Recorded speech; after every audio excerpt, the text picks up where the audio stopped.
Hello, and welcome back to SpeakEasy Stories.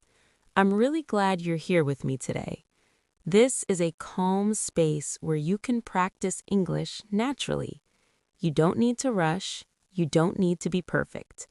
Today's story is about fear, doubt, and a decision that almost changed everything. The story is called The Interview I Almost Canceled. Take a breath, and let's begin. My name is Sophia. I am 29 years old, and I work as a customer support specialist. I live in a small apartment on the edge of the city, close to the river. My job is stable, but it doesn't challenge me anymore. Every day feels the same. Emails, calls, complaints, and polite answers. I understand English very well. I use it every day at work. But speaking in important situations still scares me, especially interviews. 2 months ago, I applied for a new position.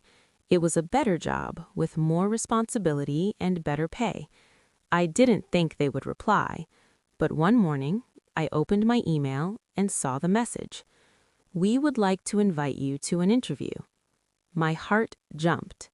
At first, I felt excited. I imagined a new office, new people, and new opportunities. Then the fear arrived.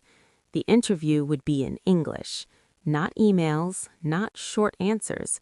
Real speaking, real questions, real pressure. For days, the interview date stayed on my calendar like a heavy cloud. Every time I looked at it, my stomach tightened. I started doubting myself. What if I don't understand the questions? What if I freeze? What if my English sounds bad? At night, I practiced answers in my head. During the day, I forgot them. 3 days before the interview, I opened my laptop and stared at the cancellation email. My finger hovered over the keyboard. I told myself excuses. I'm not ready. I need more time. Maybe next year. That evening, I met my friend Emma for a walk by the river. The sky was orange and the water moved slowly. She looked at me and asked, "You seem quiet. What's going on?" I told her everything. The job, the interview, the fear. She listened without interrupting. Then she said something simple. "You don't sound scared of English," she said.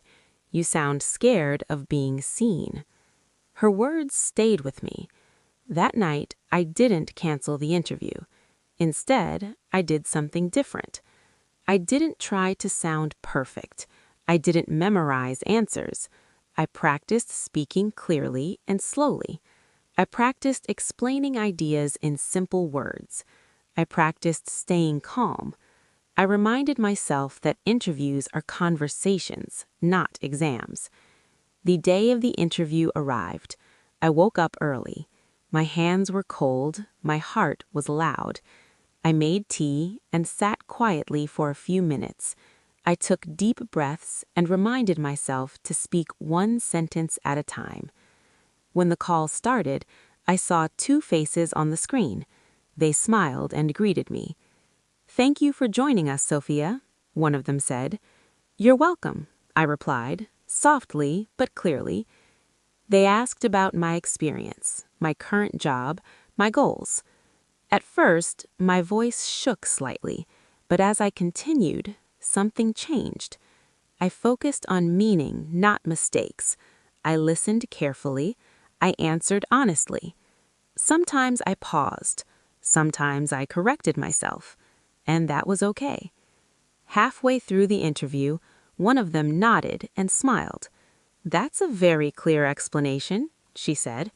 I felt my shoulders relax. Near the end, they asked, "Do you have any questions for us?" In the past, I would have said no. This time, I asked 2 questions. Real questions. Curious questions. When the call ended, I sat still for a moment. I didn't know the result, but I felt proud. I had shown up. I had spoken. I had not run away. 2 days later, I received another email. We would like to offer a position. I read the sentence 3 times to be sure. That moment felt quiet, not loud, but it felt real. Later, as I walked by the river again, I thought about something important. If I had canceled that interview, I would still believe I wasn't ready.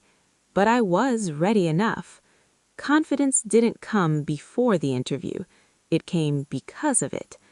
Since then, I speak differently. Not louder, not faster, but with more trust in myself. I still make mistakes. I still feel nervous sometimes, but I don't cancel opportunities anymore. Now it's your turn. Listen to this story again. Pause whenever you need. Repeat the sentences out loud. Focus on the rhythm. Focus on the meaning. Feel the emotion. This is the shadowing technique. It helps your brain and your voice work together. Practice a little every day. Even 10 minutes is enough. Thank you for practicing with SpeakEasy Stories. You showed up today, and that matters. See you next time.